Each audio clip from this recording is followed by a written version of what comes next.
Hello and welcome to this week's video review session with No Bones About It Puppy Day School. We are, today we're going to be doing a little discussion about, oh thank you, got all our furry friends here. We're going to be doing a review and tutorial about teaching your puppy to come to you when called. And as usual, you can see that I'm always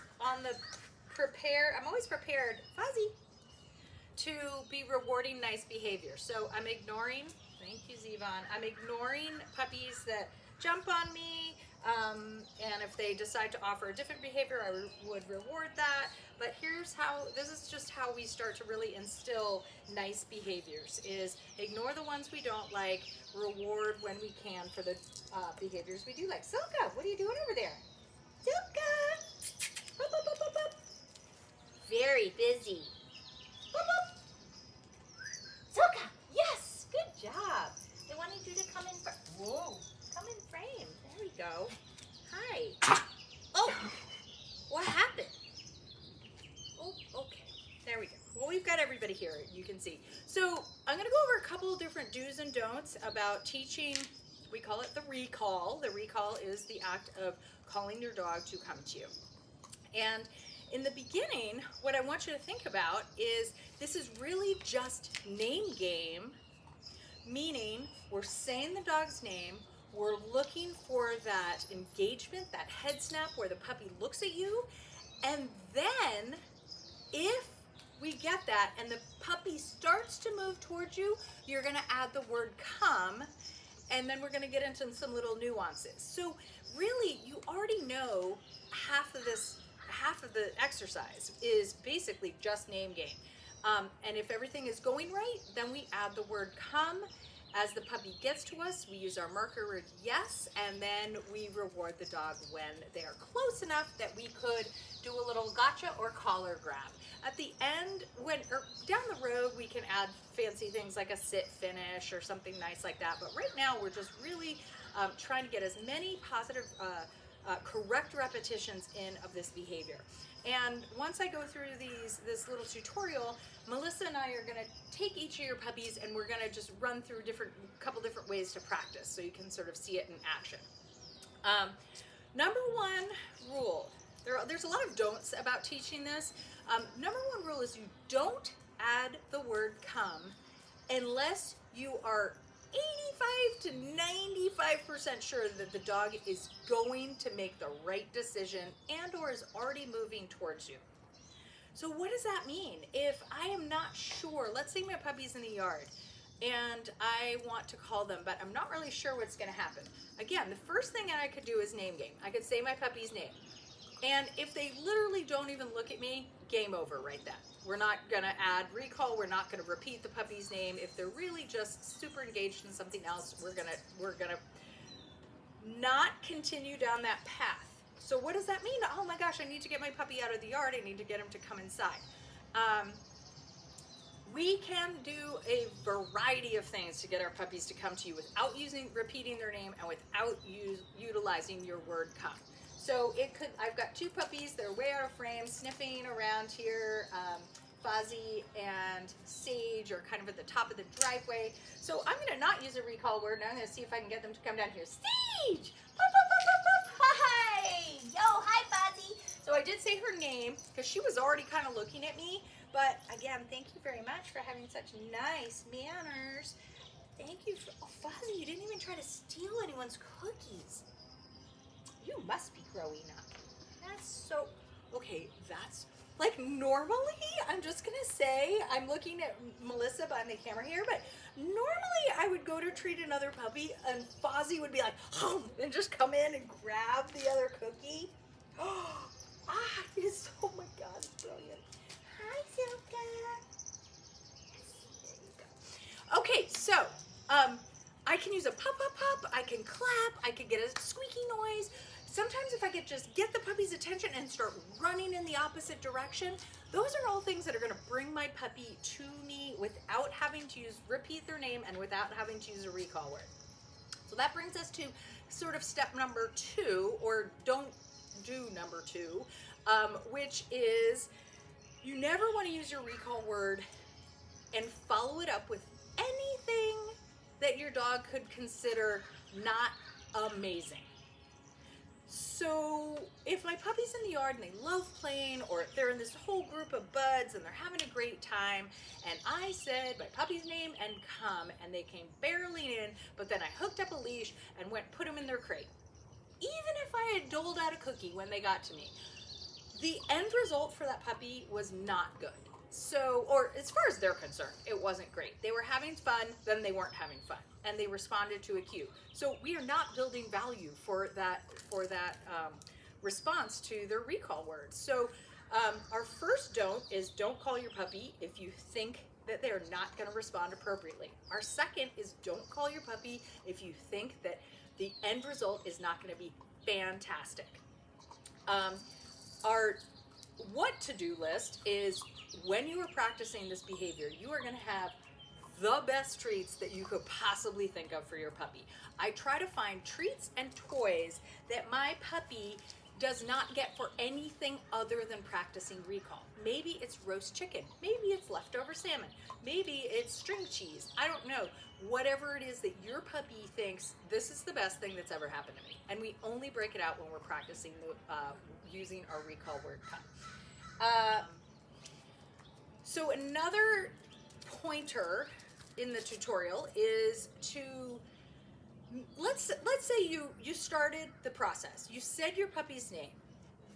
They looked at you. Maybe they even started moving towards you, so you said, come, in a really happy tone of voice, because that's another key to this. We want to sound like, I don't even know what's happening down here.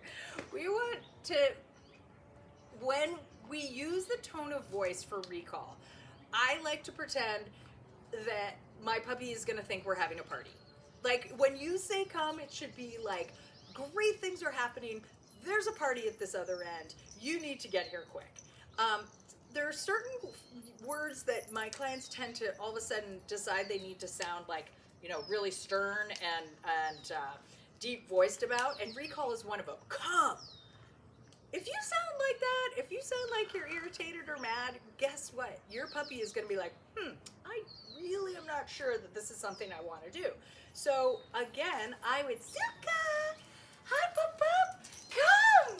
Yes, what a good job. Oh, you were so tie-tie, but you came anyway. So I have puppies sleeping over there. I would clap my hands. I sound really happy. And then she's moving in. I use my recall word. She gets to me. She gets her cookie. We have a little, if I were practicing this, we'd have a little bit more of a, Sure.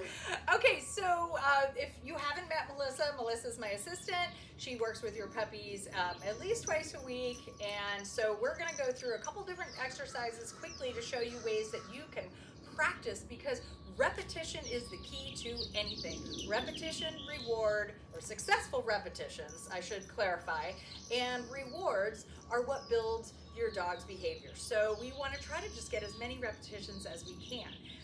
So what we're going to do right now is we're just going to do a little back. Now,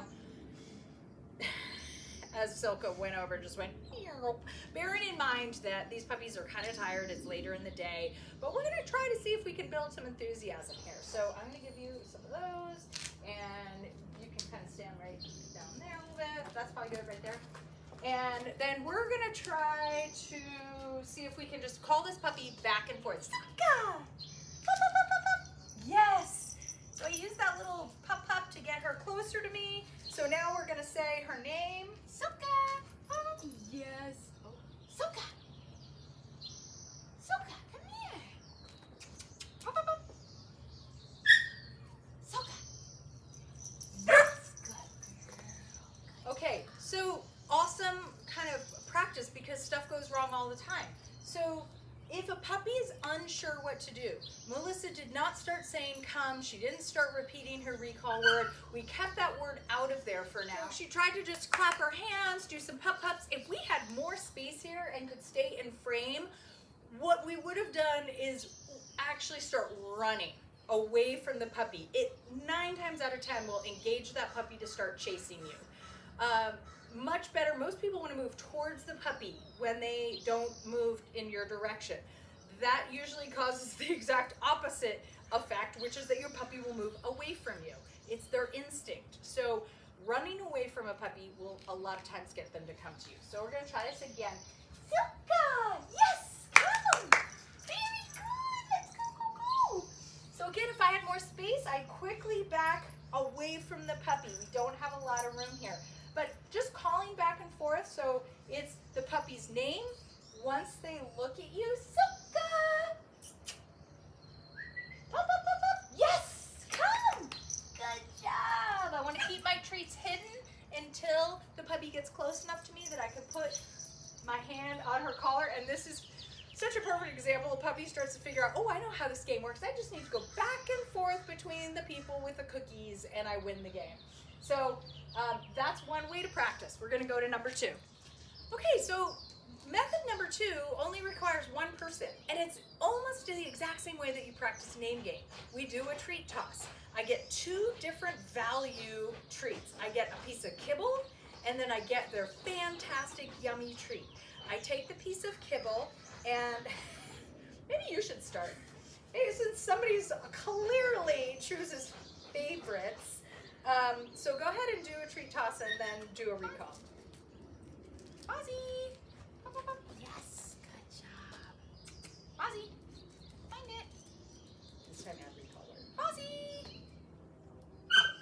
Ozzy, come! Yes, good job. All right, so a couple of pointers. So when we did the treat toss, I'm gonna go closer. So when we did the toss the cookie, Fozzie was having a hard time finding it. So the first time that Melissa said Fozzie's name, Fozzie was just busy sniffing the ground trying to find that treat. So she stopped. It's really hard to train yourself to stop and wait till you think you can get that puppy's focus. So she waited for a second, she added a pop, pop, pop, pop, pop, and then as soon as the puppy turned and looked, she added the word come. Puppy came in, and then she rewarded. So again, we'll try it one more time. So I'm tossing the less exciting treat, the kibble. Ready? Go find it.